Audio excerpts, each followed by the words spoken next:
أعوذ بالله من الشيطان الرجيم. بسم الله الرحمن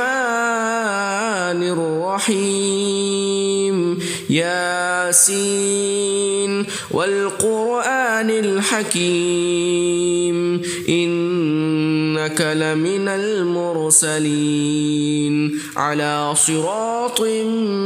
مستقيم تنزيل العزيز الرحيم لتنذر قوما ما أنذر آباؤهم فهم غافلون لقد حق القول على أكثرهم فهم لا يؤمنون إنا جعلنا في أعناقهم أغلالا فهي إلى الأذقان فهم مقمحون وجعلنا من بين أيديهم سدا ومن خلفهم سدا فأغشيناهم فهم لا يبصرون وسواء عليهم أأنذرتهم أم لم تنذرهم لا يؤمنون إنما تنذر من اتبع الذكر وخشي الرحمن بالغيب فبشره بمغفرة وأجر كريم. إنا نحن نحيي الموتى ونكتب ما قدموا وآثارهم وكل شيء أحصيناه في إمام مبين. واضرب لهم مثلا أصحاب القرية إذ جاءها المرسلون إذ أرسلنا إليهم اثنين فكذبوهما فعززنا بثالث فقالوا إنا إليكم مرسلون قالوا ما أنتم إلا بشر مثلنا وما أنزل الرحمن من شيء إن أنتم إلا تكذبون. قالوا ربنا يعلم إنا إليكم لمرسلون وما علينا إلا البلاغ المبين. قالوا إنا تطيرنا بكم لئن لم تنتهوا لنرجمنكم وليمسنكم منا عذاب أليم. قالوا طائركم معكم أئن ذكرتم بل أنتم قوم مسرفون. وجاء من أقصى المدينة رجل يسعى قال يا قوم اتبعوا المرسلين اتبعوا من لا يسألكم أجرا وهم مهتدون. وما لي لا أعبد الذي فطرني وإليه ترجعون. أأتخذ من دونه آلهة إن يردني الرحمن بضر لا تغن عني شفاعتهم شيئا ولا ينقذون. إني إذا لفي ضلال مبين. إني آمنت بربكم فاسمعون. قيل ادخل الجنة قال يا ليت قومي يعلمون بما غفر لي ربي وجعلني من المكرمين. وما أنزلنا على قومه من بعده من جند من السماء وما كنا منزلين. إن كانت إلا صيحة واحدة فإذا هم خامدون يا حسرة على العباد ما يأتيهم من رسول إلا كانوا به يستهزئون ألم يروا كم أهلكنا قبلهم من القرون أنهم إليهم لا يرجعون وإن كل لما جميع لدينا محضرون وآية لهم الأرض الميتة أحييناها وأخرجنا منها حبا فمنه يأكلون وجعلنا فيها جنات من نخيل وأعناب وفجرنا فيها من العيون ليأكلوا من ثمره وما عملته أيديهم أفلا يشكرون سبحان الذي خلق الأزواج كلها مما تنبت الأرض ومن أنفسهم ومما لا يعلمون وآية لهم الليل نسلخ منه النهار فإذا هم مظلمون والشمس تجري لمستقر لها ذلك تقدير العزيز العليم والقمر قدرناه منازل حتى عاد كالعرجون القديم لا الشمس ينبغي لها أن تدرك القمر ولا الليل سابق النهار وكل في فلك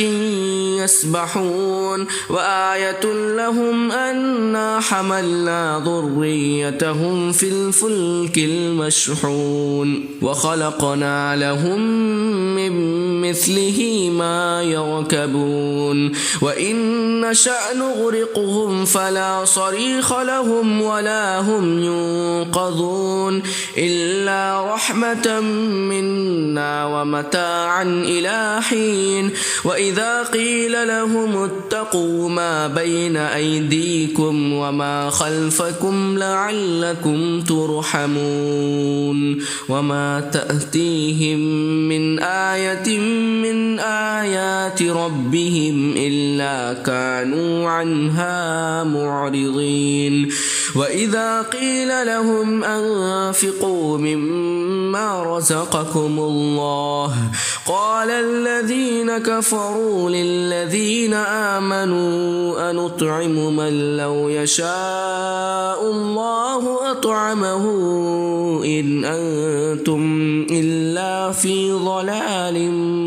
مبين ويقولون متى هذا الوعد إن كنتم صادقين ما ينظرون إلا صيحة واحدة تأخذهم وهم يخصمون فلا يستطيعون توصية ولا إلى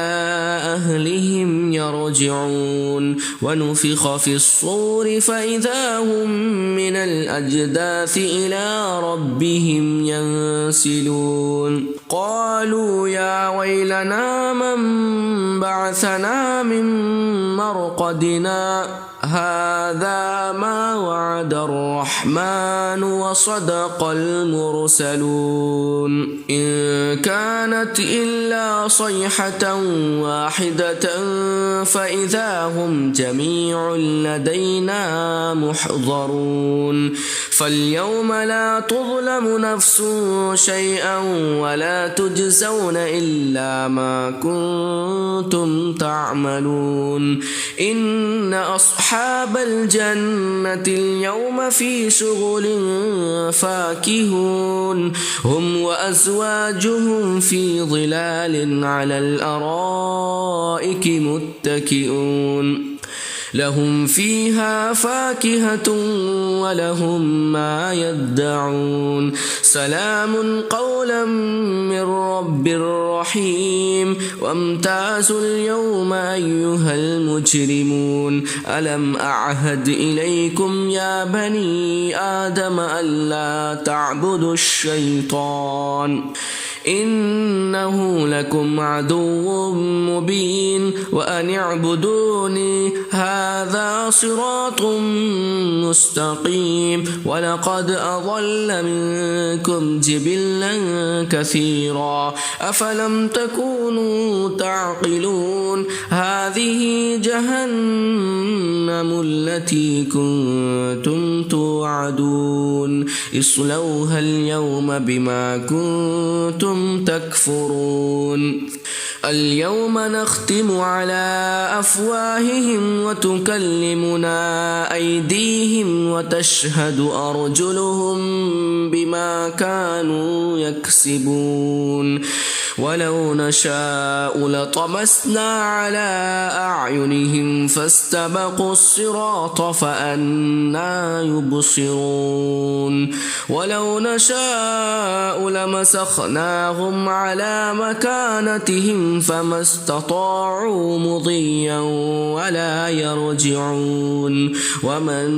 نعمره ننكسه في الخلق أفلا يعقلون وما علمناه الشعر وما ينبغي له إن هو إلا ذكر وقرآن مبين لينذر من كان حيا ويحق القول على الكافرين أولم يروا أنا خلقنا لهم مما عملت أيدينا أنعاما فهم لها مالكون وذللناها لهم فمنها ركوبهم ومنها يأكلون ولهم فيها منافع ومشارب أفلا يشكرون واتخذوا من دون الله آلهة لعلهم ينصرون لا يستطيعون نصرهم وهم لهم جند محضرون فلا يحزنك قولهم إنا نعلم ما يسرون وما يعلنون أولم ير الإنسان أنا خلقناه من نطفة فإذا هو خصيم مبين وضرب لنا مثلا ونسي خلقه قال من يحيي العظام وهي رميم قل يحييها الذي أنشأها أول مرة وهو بكل خلق عليم الذي جعل لكم من الشجر الأخضر نارا فإذا أنتم منه توقدون أوليس الذي خلق السماوات والأرض بقادر على أن يخلق مثلهم بلى وهو الخلاق العليم إنما أمره إذا أراد شيئا أن يقول له كن فيكون فسبحان الذي بيده ملكوت كل شيء وإليه ترجعون بسم الله الرحمن الرحيم الرحمن علم القرآن خلق الإنسان علمه البيان الشمس والقمر بحسبان والنجم والشجر يسجدان والسماء رفعها ووضع الميزان ألا تطغوا في الميزان وأقيموا الوزن بالقسط ولا تخسروا الميزان والأرض وضعها للأنام فيها فاكهة والنخل ذات الأكمام والحب ذو العصف والريحان فبأي آلاء ربكما تكذبان خلق الإنسان من صلصال كالفخار وخلق الجان من مارج من نار فبأي آلاء ربكما تكذبان رب المشرقين ورب المغربين فبأي آلاء ربكما تكذبان مرج البحرين يلتقيان بينهما برزخ لا يبغيان فبأي آلاء ربكما تكذبان يخرج منهما اللؤلؤ والمرجان فبأي آلاء ربكما تكذبان وله الجوار المنشآت في البحر كالأعلام فبأي آلاء ربكما تكذبان كل من عليها فان ويبقى وجه ربك ذو الجلال والإكرام فبأي آلاء ربكما تكذبان يسأله من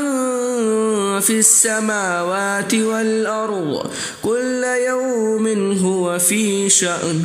فبأي آلاء ربكما تكذبان سنفرغ لكم أيها الثقلان فبأي آلاء ربكما تكذبان يا معشر الجن والإنس إن استطعتم أن تنفذوا من أقطار السماوات والأرض فانفذوا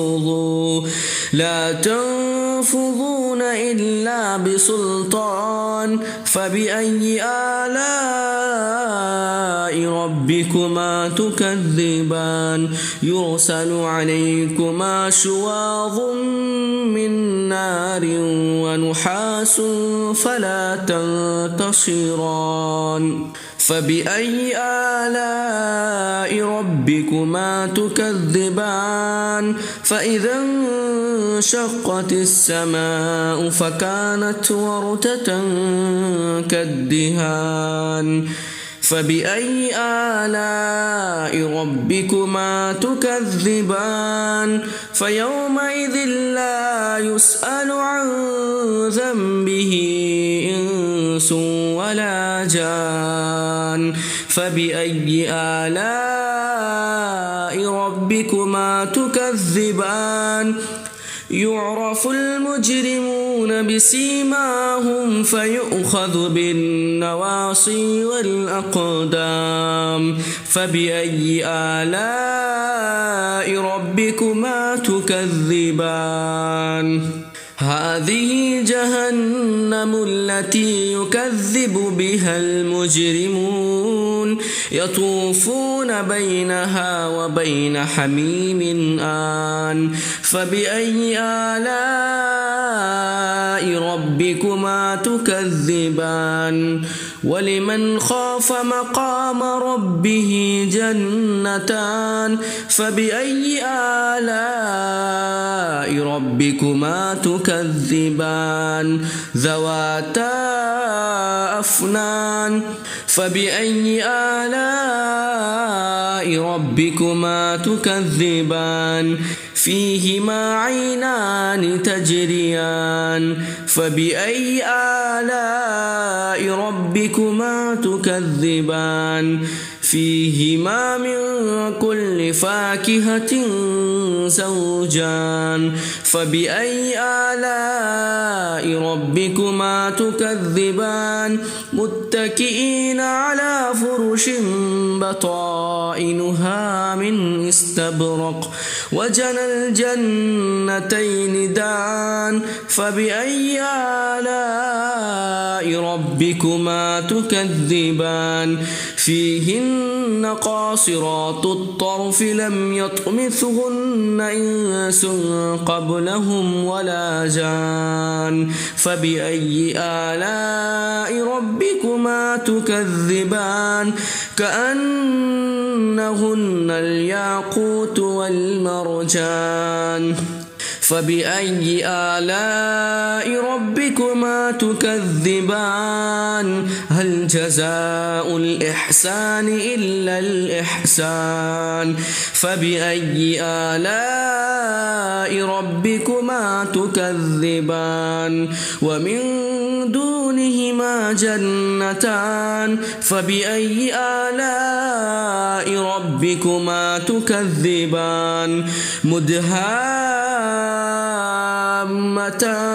فبأي آلاء ربكما تكذبان فيهما عينان نضاختان فبأي آلاء ربكما تكذبان فيهما فاكهة ونخل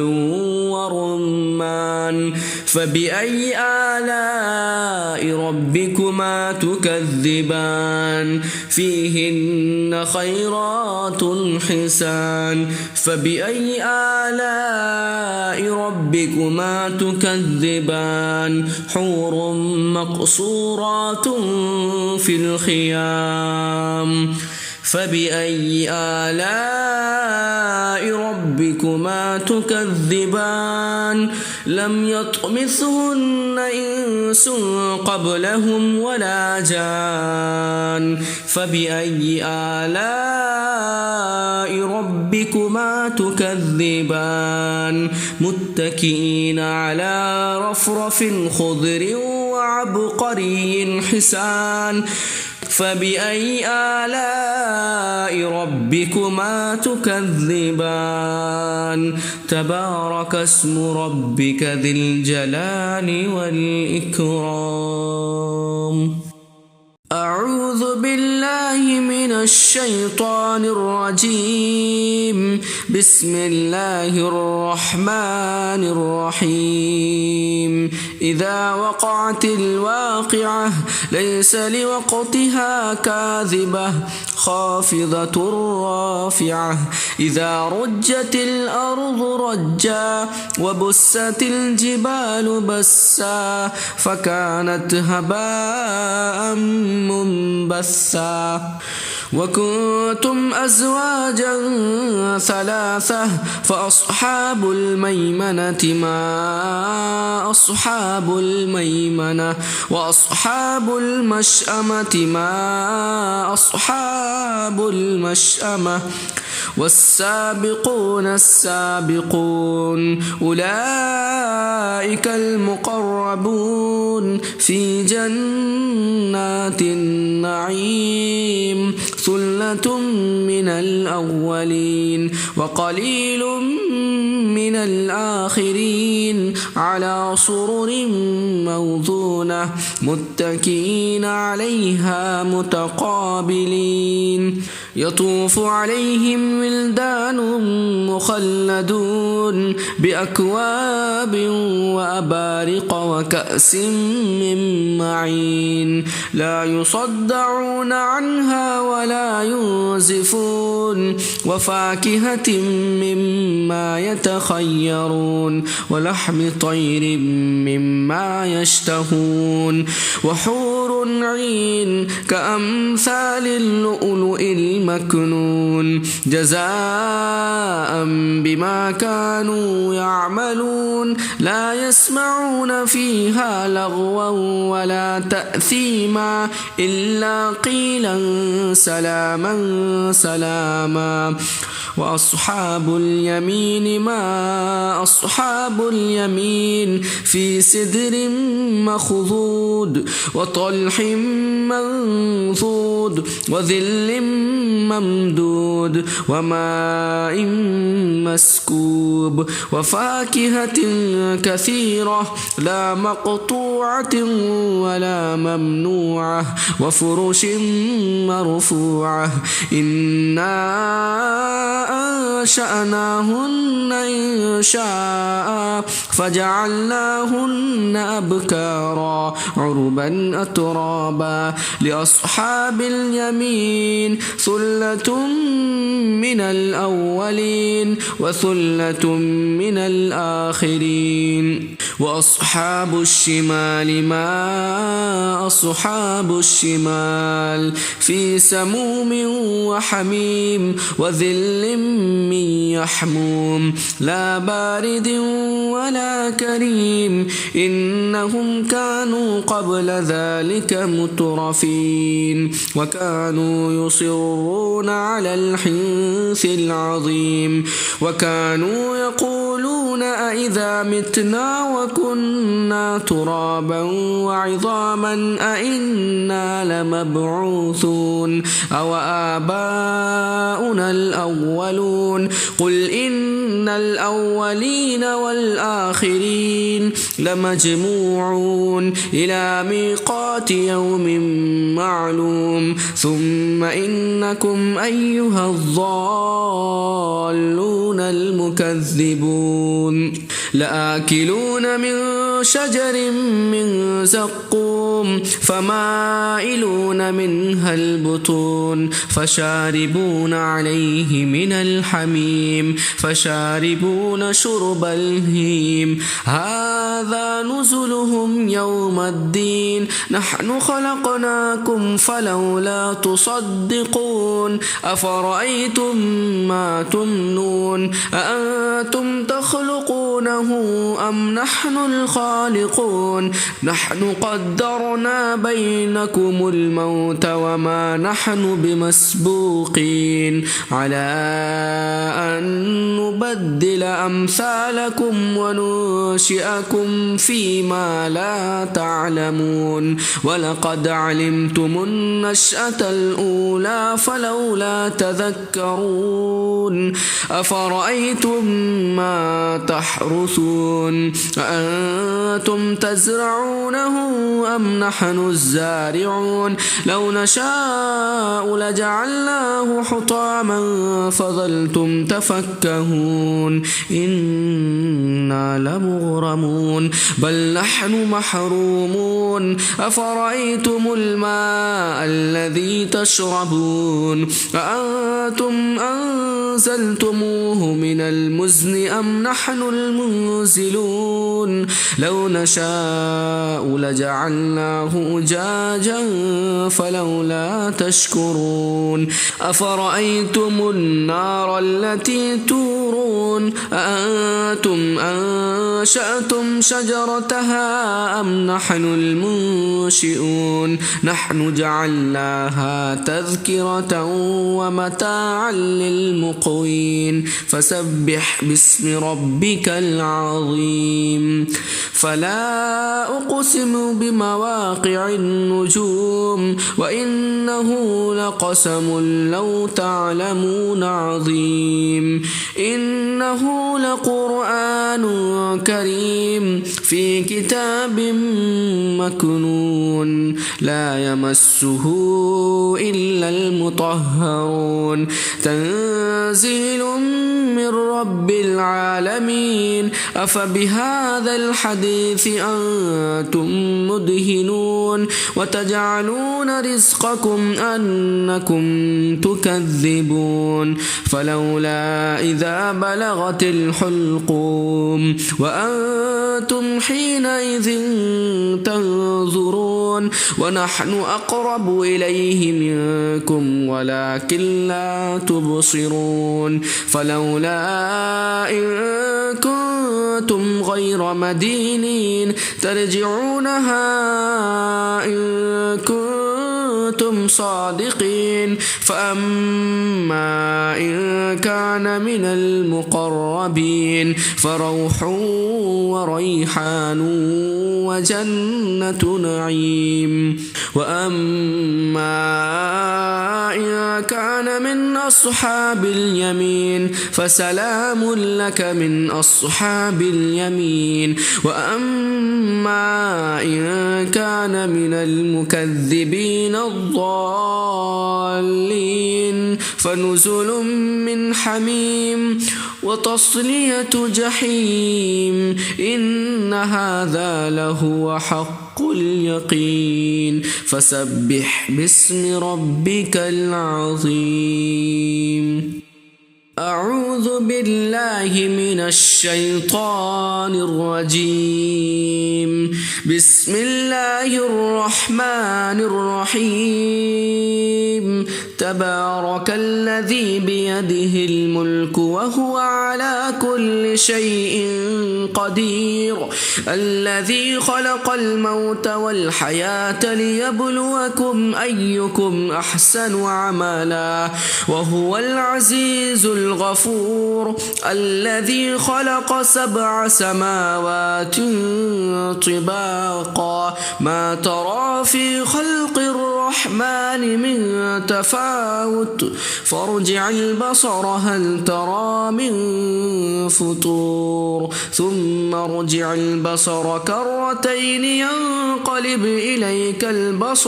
إليك البصر خاسئا وهو حسير ولقد زينا السماء الدنيا بمصابيح وجعلناها رجوما للشياطين وأعتدنا لهم عذاب السعير وللذين كفروا بربهم عذاب جهنم وبئس المصير إذا ألقوا فيها سمعوا لها شهيقا وهي تفور تكاد تميز من الغيظ كلما ألقي فيها فوج سألهم خزنتها ألم يأتكم نذير قالوا بلى قد جاءنا نذير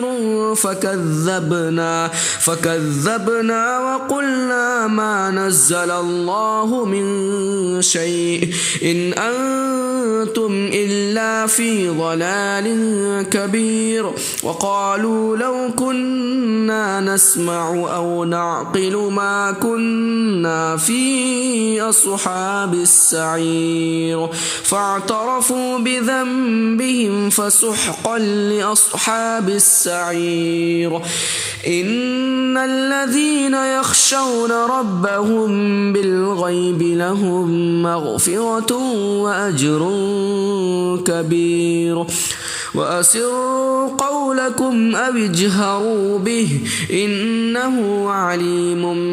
بذات الصدور ألا يعلم من خلق وهو اللطيف الخبير هو الذي جعل لكم الأرض ذلولا فامشوا في مناكبها وكلوا من رزقه وإليه النشور أأمنتم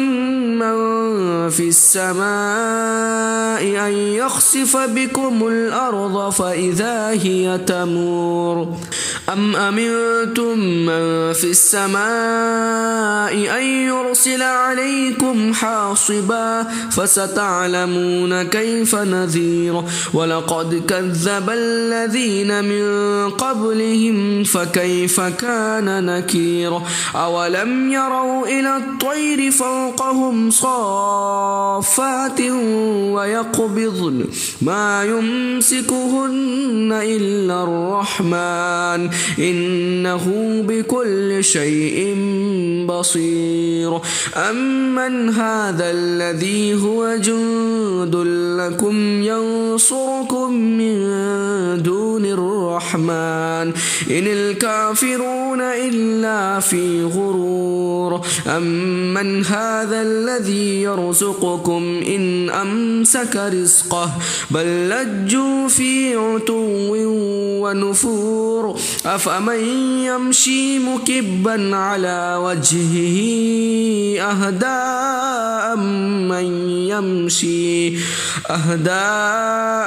من يمشي سويا على صراط مستقيم قل هو الذي أنشأكم وجعل لكم السمع والأبصار والأفئدة قليلا ما تشكرون قل هو الذي ذرأكم في الأرض وإليه تحشرون ويقولون متى هذا الوعد إن كنتم صادقين قل إنما العلم عند الله وإنما أنا نظير مبين فلما رأوه زلفة سيئت وجوه الذين كفروا وقيل هذا الذي كنتم به تدعون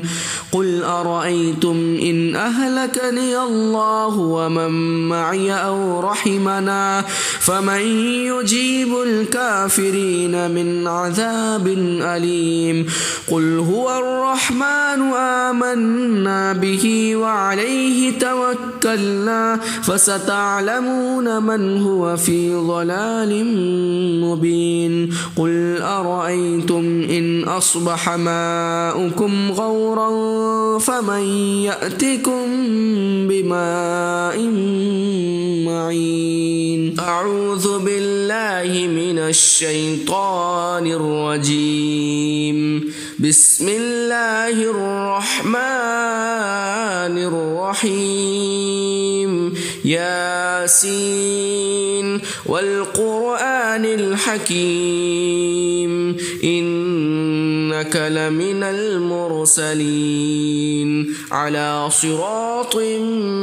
مستقيم تنزيل العزيز الرحيم لتنذر قوما ما أنذر آباؤهم فهم غافلون لقد حق القول على أكثرهم فهم لا يؤمنون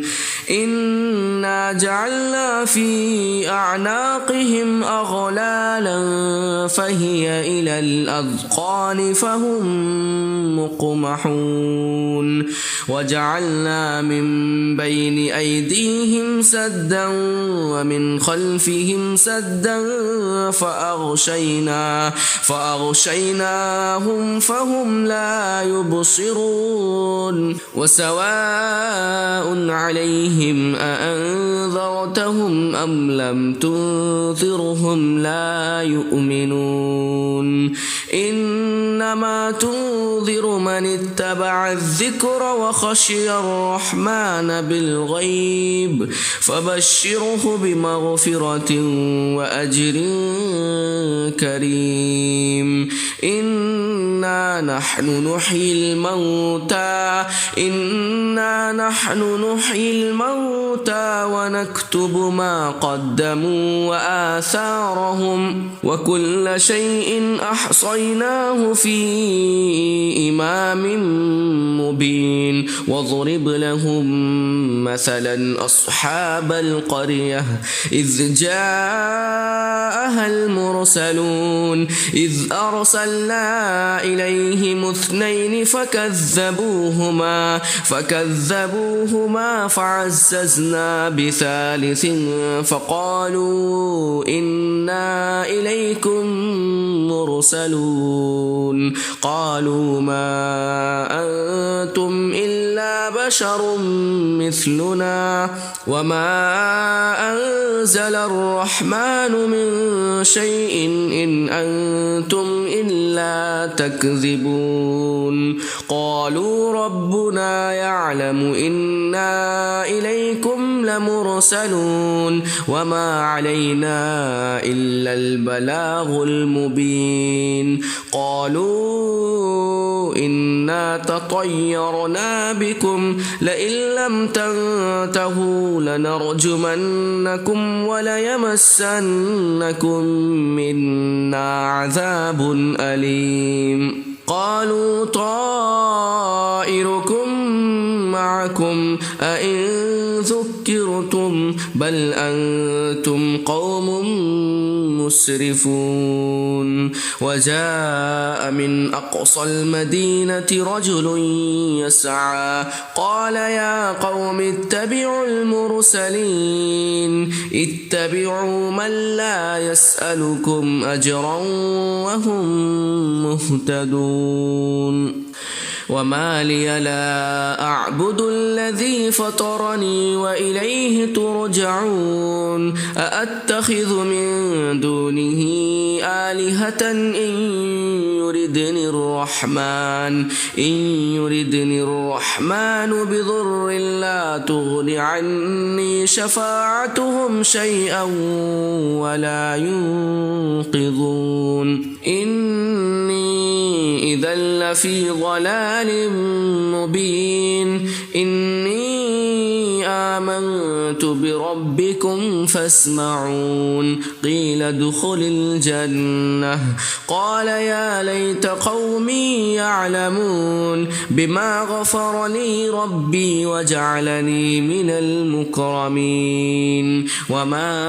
أنزلنا على قومه من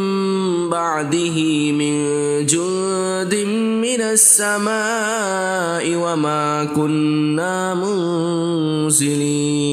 إن كانت إلا صيحة واحدة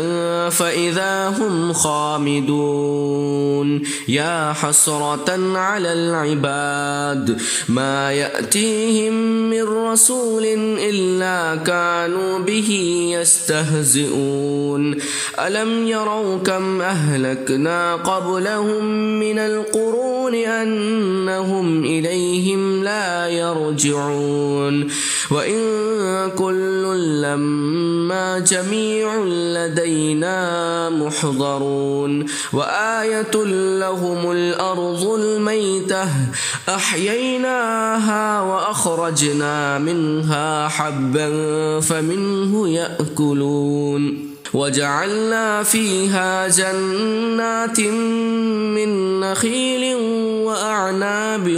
وفجرنا فيها من العيون ليأكلوا من ثمره وما عملته أيديهم أفلا يشكرون سبحان الذي خلق الأزواج كلها مما تنبت الأرض ومن أنفسهم ومما لا يعلمون وآية لهم الليل نسلخ منه النهار فإذا هم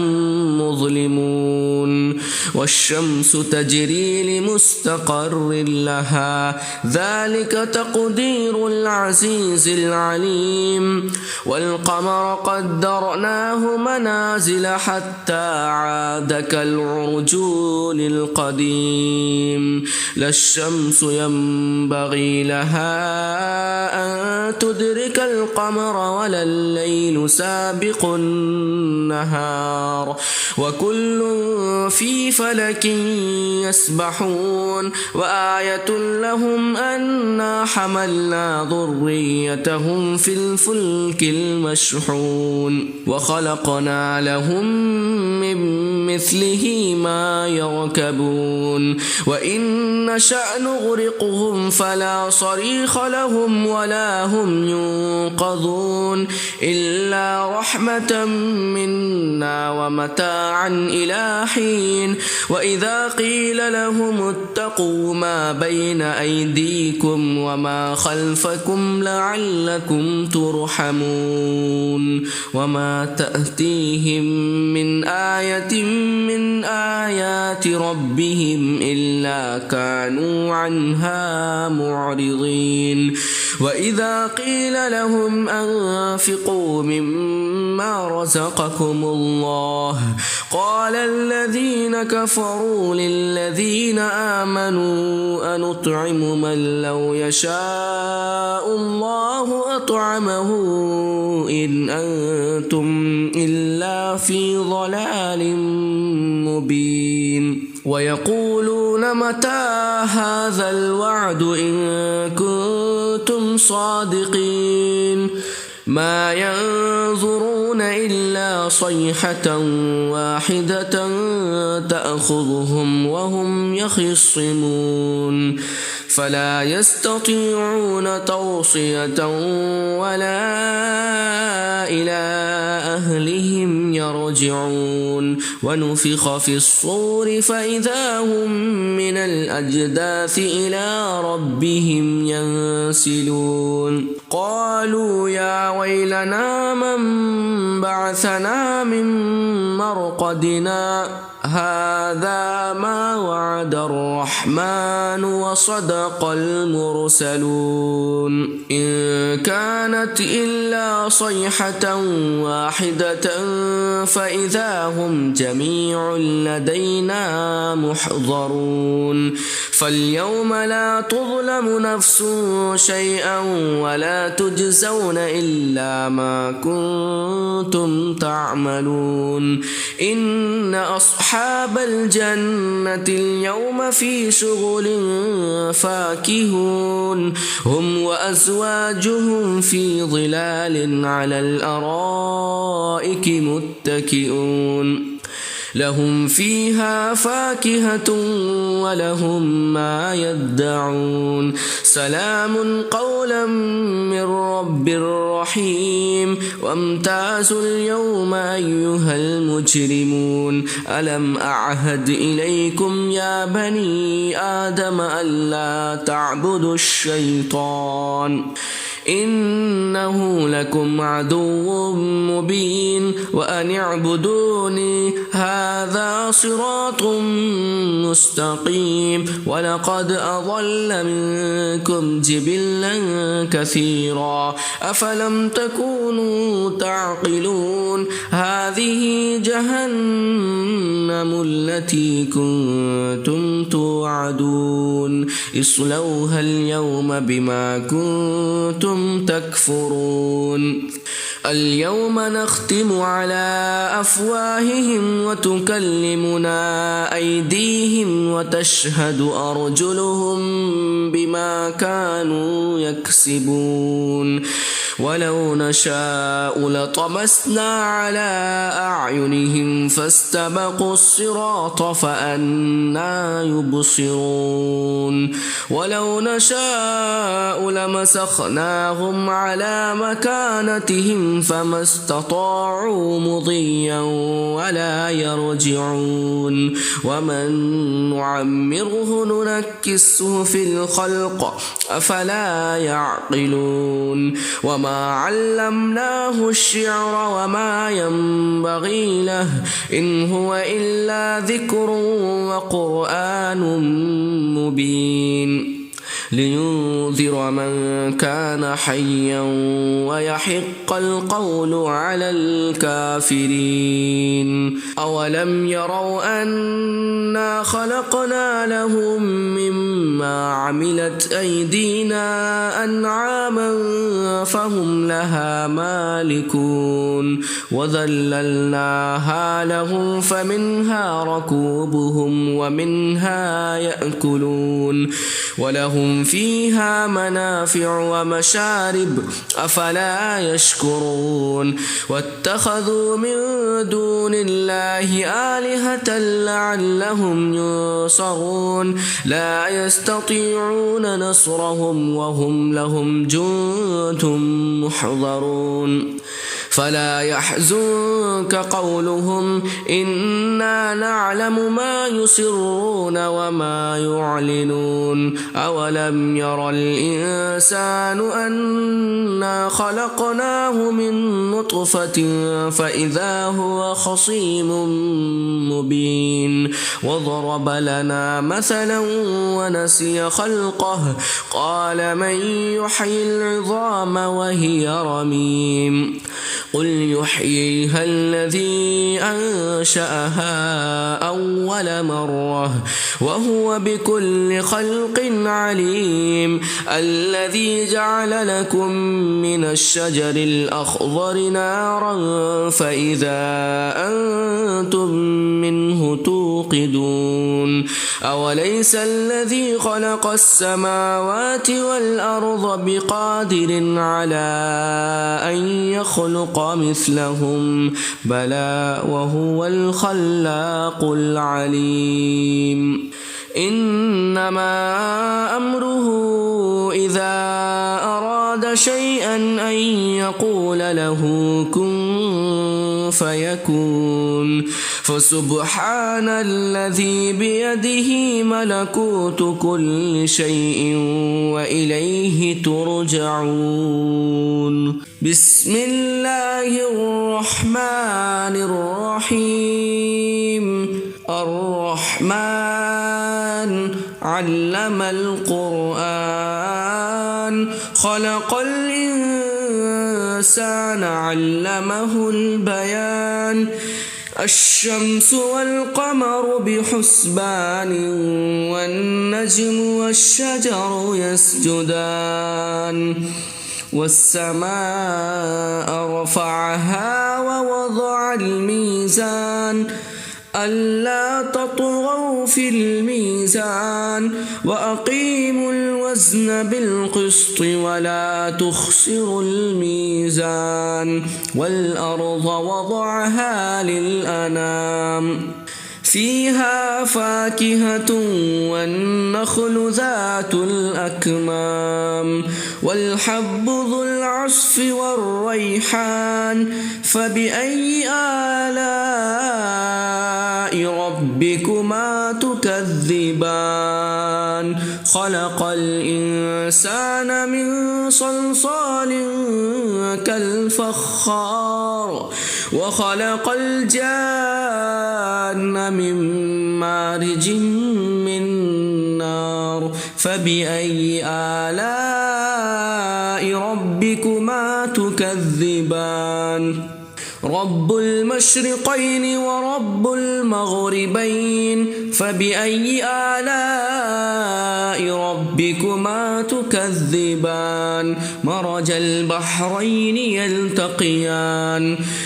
بينهما برزخ لا يبغيان فبأي آلاء ربكما تكذبان يخرج منهما اللؤلؤ والمرجان فبأي آلاء ربكما تكذبان وله الجوار المنشآت في البحر كالأعلام فبأي آلاء ربكما تكذبان كل من عليها فان ويبقى وجه ربك ذو الجلال والإكرام فبأي آلاء ربكما تكذبان يسأله من في السماوات والأرض كل يوم هو في شأن فبأي آلاء ربكما تكذبان سنفرغ لكم أيها الثقلان فبأي آلاء ربكما تكذبان يا معشر الجن والإنس إن استطعتم أن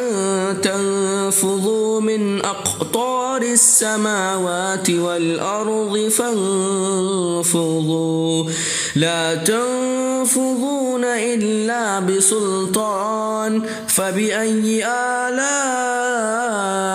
ربكما تكذبان يرسل عليكما شواظ من نار ونحاس فلا تنتصران فبأي آلاء ربكما تكذبان فإذا انشقت السماء فكانت وردة كالدهان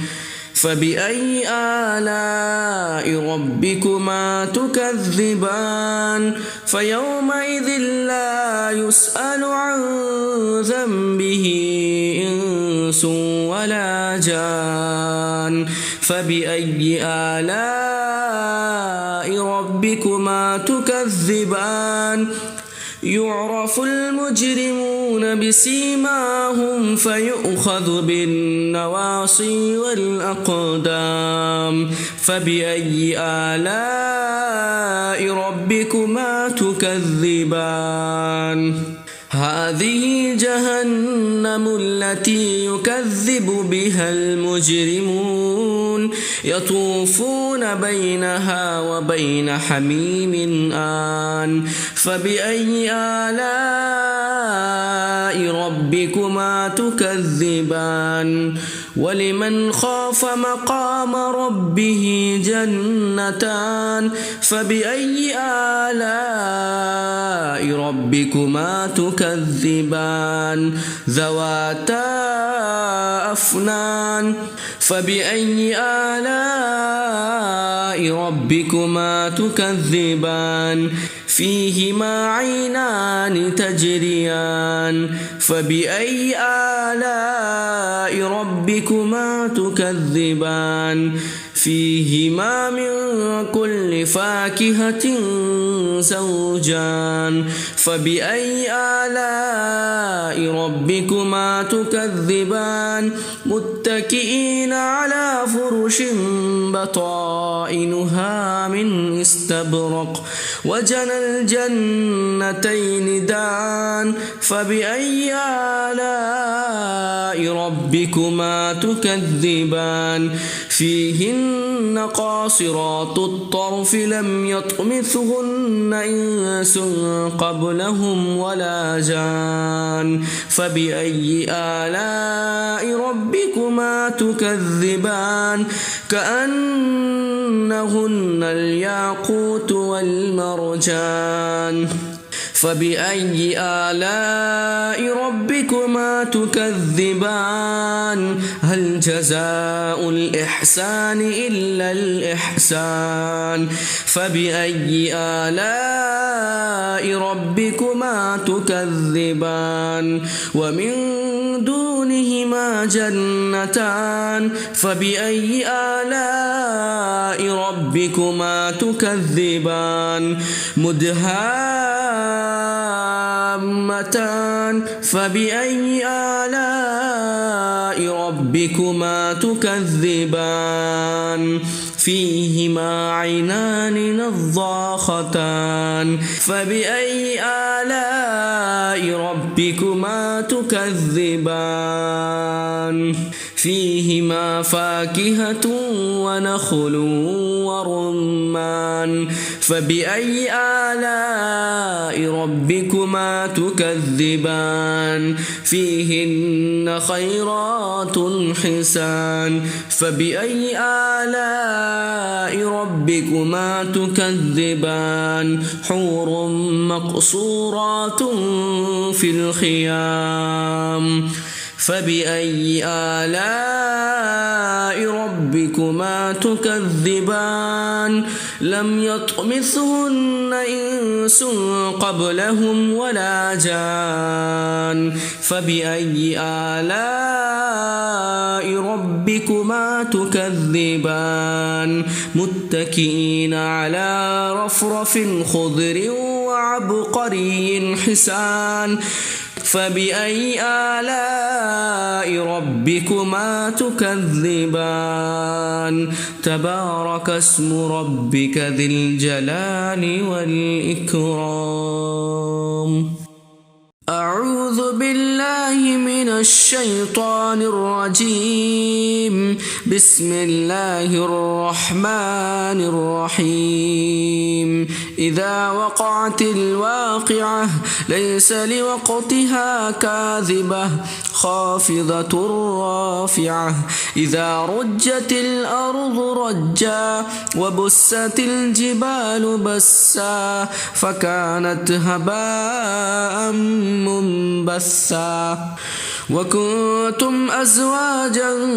ثلاثة فأصحاب الميمنة ما أصحاب الميمنة وأصحاب المشأمة ما أصحاب المشأمة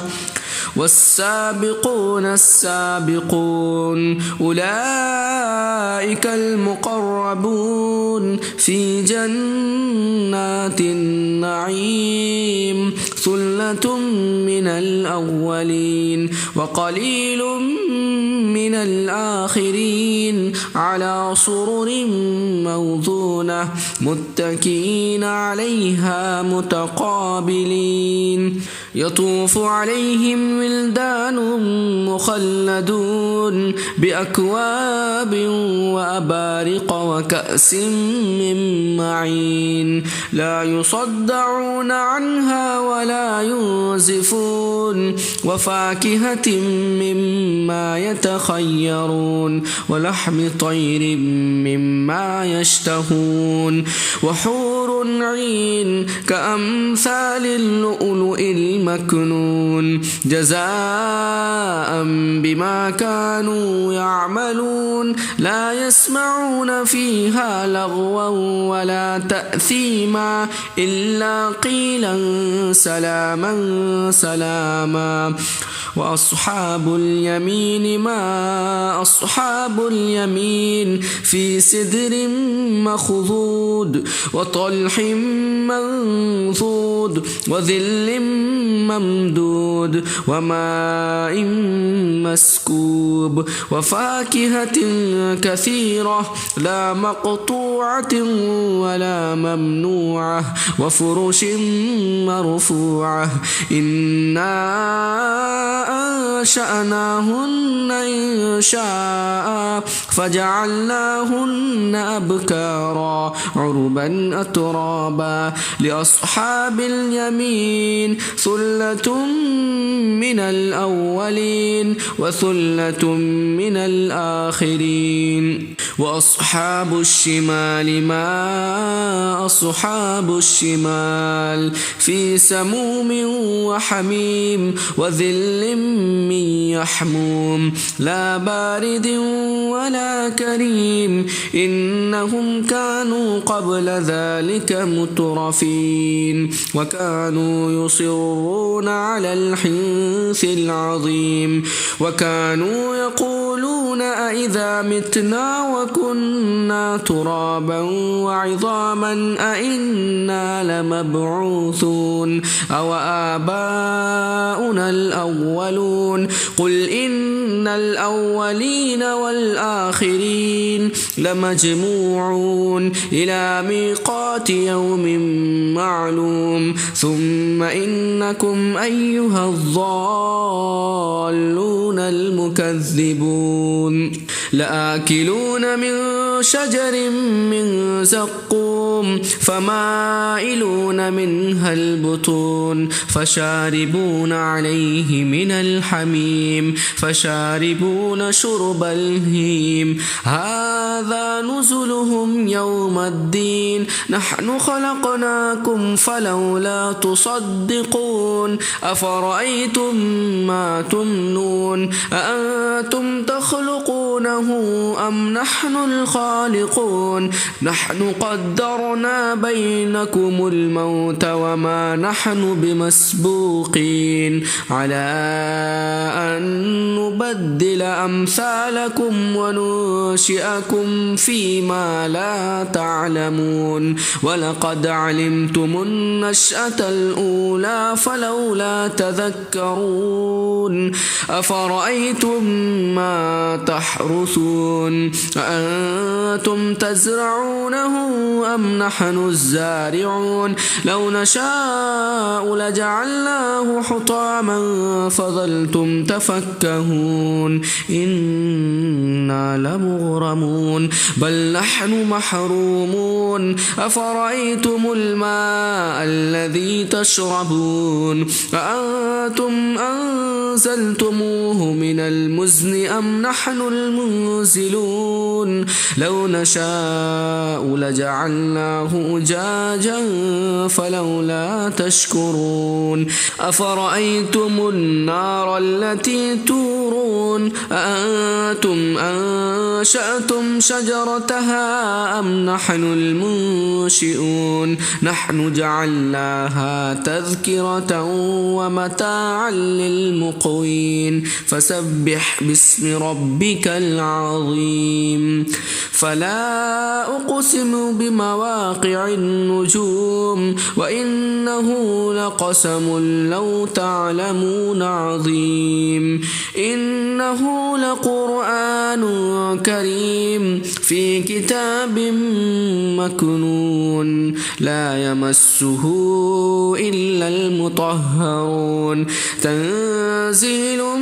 من رب العالمين أفبهذا الحديث أنتم مدهنون وتجعلون رزقكم أنكم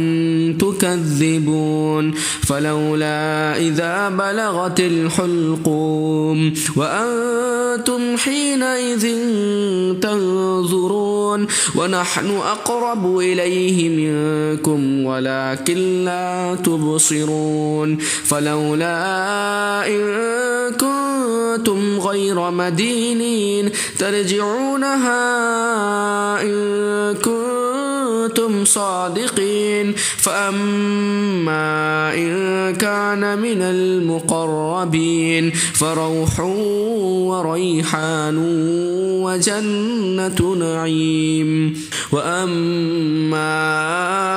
إن كان من أصحاب اليمين فسلام لك من أصحاب اليمين وأما إن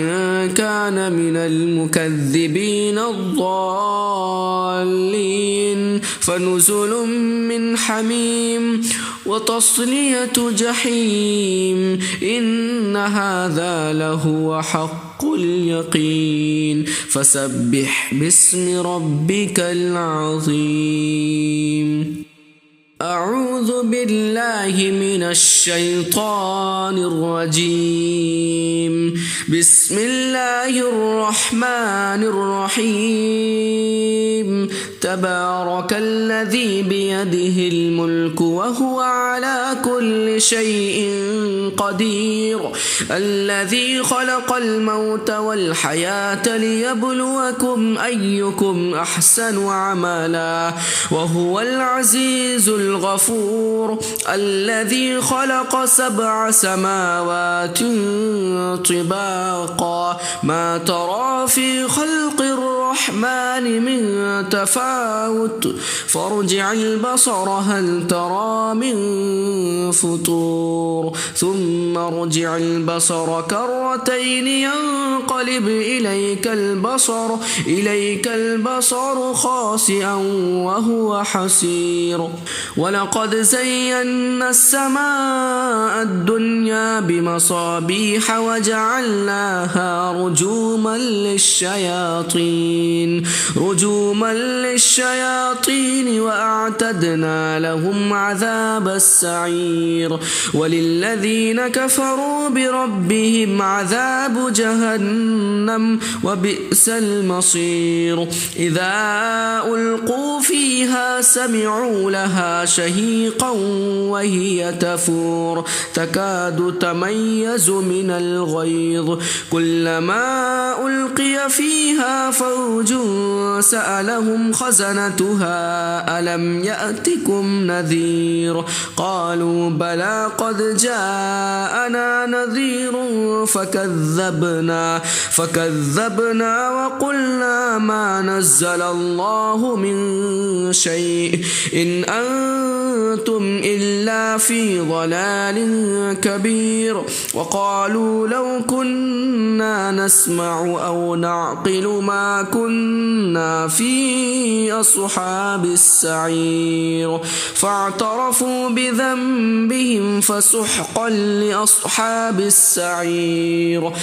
إن الذين يخشون ربهم بالغيب لهم مغفرة وأجر كبير وأسروا قولكم أو اجهروا به إنه عليم بذات الصدور ألا يعلم من خلق وهو اللطيف الخبير هو الذي جعل لكم الأرض ذلولا فامشوا في مناكبها وكلوا من رزقه وإليه النشور أأمنتم من في السماء أن يخسف بكم الأرض فإذا هي تمور أم أمنتم من في السماء أن يرسل عليكم حاصبا فستعلمون كيف نذير ولقد كذب الذين من قبلهم فكيف كان نكير أولم يروا إلى الطير فوقهم صافات ويقبضن ما يمسكهن إلا الرحمن إنه بكل شيء بصير أمن هذا الذي هو جند لكم ينصركم من دون الرحمن إن الكافرون إلا في غرور أمن هذا الذي يرزقكم إن أمسك رزقه بل لجوا في عتو ونفور أفمن يمشي مكبا على وجهه أهدى